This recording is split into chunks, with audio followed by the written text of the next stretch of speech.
ni inkuru ikomeje kugenda ishengura abantu, ikomeje kugenda ibabaza abantu ku mbuga nkoranyambaga ubwo babonaga amafoto y'uyu musore w'umunyatanzania ameze gutya.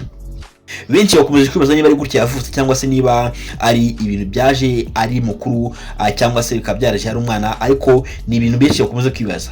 Niba mvugira ngo rero uba hano ugombe ubirebe rwose umenye ukuri, umenye uko byagenze kugira ngo uyu musore yisange ameze gutya, kandi mu minsi mikeya itari mu mwaka yari ameze neza cyane, ngira ngo urimo kubireba.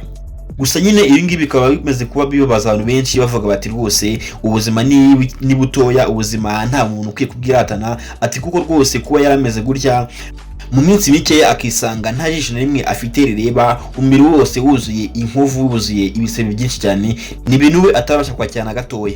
Kandi turareba n'umukobwa witwa DJ Flix bivugwa ko ari mu rukundo n'uwitwa The Ben cyangwa se Tiger B, akaba ari umukobwa rero wajyanye n'uwitwa The Ben mu gihugu muri Leta Zunze Ubumwe z'Abarabu nyine muri hariya i Dubai. Akaba ari umukobwa rero watangiye kuba avugisha abantu benshi bitewe nuko yatangaje ko uwitwa The Ben ari wagiye umufotora amafoto yose muri kugenda mubona ari hariya mu mujyi wa Dubai kabisa, akugenda awenjoyinga ameze neza cyane. Ubundi bivugwa ko uwitwa The Ben yamujyanye nyine ngo azabe ariwe kumugenda umuhindurira indirimbo kuri stage ubwo azaba ari gutaramirayo hariya i Dubai.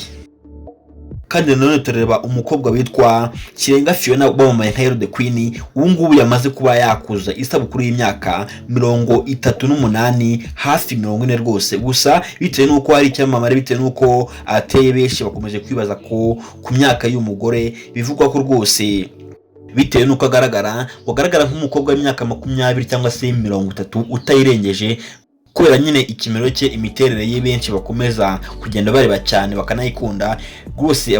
Baravuga bati uyu mukobwa ntago yarenze imyaka 30. Gusa nyine ndagira nkubwire ko yuje imyaka 38.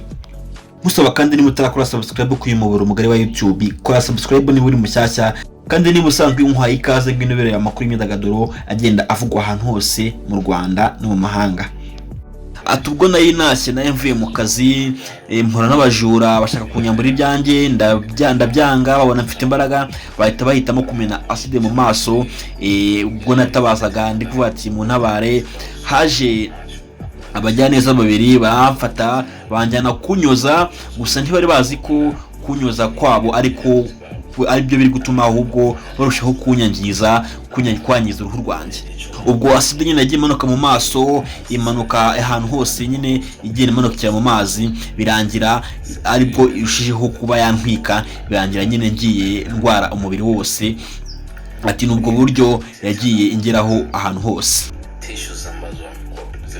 Umusore bivuga ko mu mwaka washize 2024 aribwo byamugendekeye gutya, akaza kuba atashye nyine agiye ku kazi, agahura n'abajura bakamumena acide nyine, bikarangira nyine imutwitse gutya, akaba afite umubiri wuzuye ibisebe gutya. Ubundi ngo byabanje kwanga nyine, ava muri Tanzania ajya mu Buhinde, ariko nyine ikibazo cy'ubushobozi kiza kuba cyamugora nyine, avayo hakiri kare nyine, birangira n'amaso ahumye. Benshi banakomeje kuba bavuga bati rwose abamureberaga hafi baramurangaranye, bagombaga no kuba batanga itangazo akaba yafashwa. Ariko nyine ngo byarangiye nta bundi buvuzi bundi yumva akeneye kuko nta kireba yarahumye. Benshi bakomeje kuba batangazwa n'amagambo uwitwa DJ Flix yavuze, avuga ko amafoto rwose n'amavideo yafatiwe hariya muri Leta Zunze Ubumwe z'Abarabu hariya i Dubai yabifatiwe n'uwitwa The Ben. Rero benshi bagaruka kuba uwitwa The Ben yaramufasha bati tujyane rwose, uzabe uri ku byuma, uzabe uri kuri ku mashini ugenda umpindurira imiziki cyangwa se indirimbo zanjye ubwo zandi kuri stage hariya i Dubai.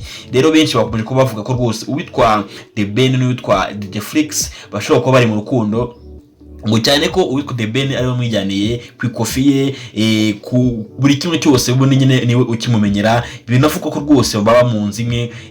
Rero bakaba bavuga bati uwitwa The Ben yaba ari kuba akundana n'uwitwa DJ Flix, umukobwa rwose w'amagara matoya. Banavuga bati ntaho ahuriye n'uwitwa Uwikiza Pamela, bati rwose uwitwa Pamela ntagire ikibazo agira, ntagire ubwoba, ati nyine ni ibintu by'akazi, ati uriya ntabwo yakwiye kuba yamutwara umugabo ngo abashe kuba uwitwa The Ben yakimukira kwitwa DJ Flix, akaba yajya kwitwa yava kwitwa Ukiza Pamela, nafitanye n'umwana mwiza cyane rwose ngubu uri kugera mu mezi agera mu 8 avutse ageze ku isi. Rero bashoboye ko bavuga bati ati nubwo uwitwa DJ Flix ari mutoya atari ko rwose afite uranga, ati afite agafesi, ati izi size rwose hari abantu bazikunda, ati rero uwitwa Pamela arya ari menshi. Ibyo ngibyo ni ibintu abantu kugenda batangaza bavuga bati rwose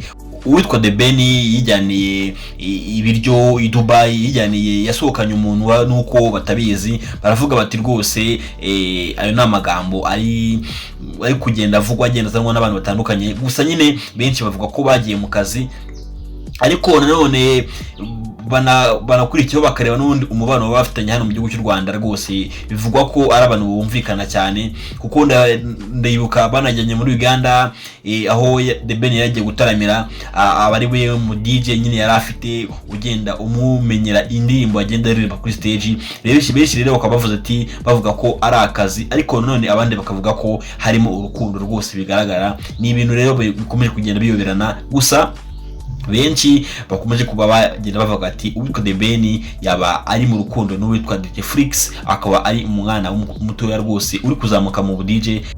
Bigaragara ko mu minsi imbere, mu myaka iri imbere, azaba ari mu bayoboye ubu DJ hano mu Rwanda, akaba ari mwe mu bari kuzamuka neza cyane ubu ngubu tuvugana rwose.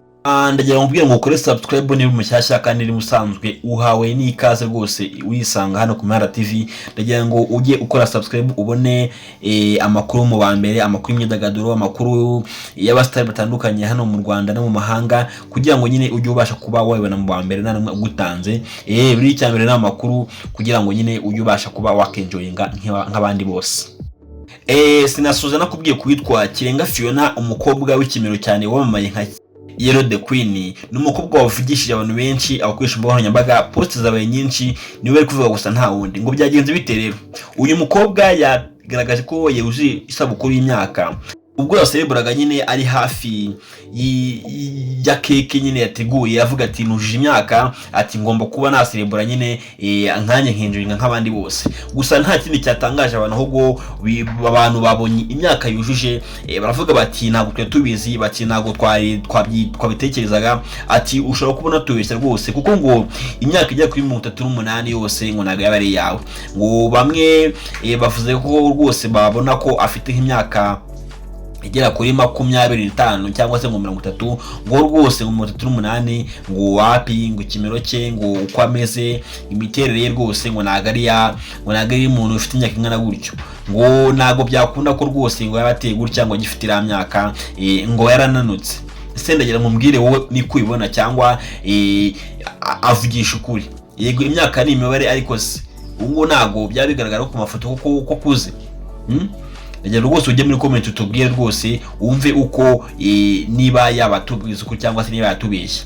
Ngo yitwa Yellow the Queen, akaba ari umukobwa rwose wihaye rwose, ufite amafaranga atari makeya, akaba ari umusitari. Bivugwa ko rwose yateswe n'uwitwa Drake w'umunyamerika.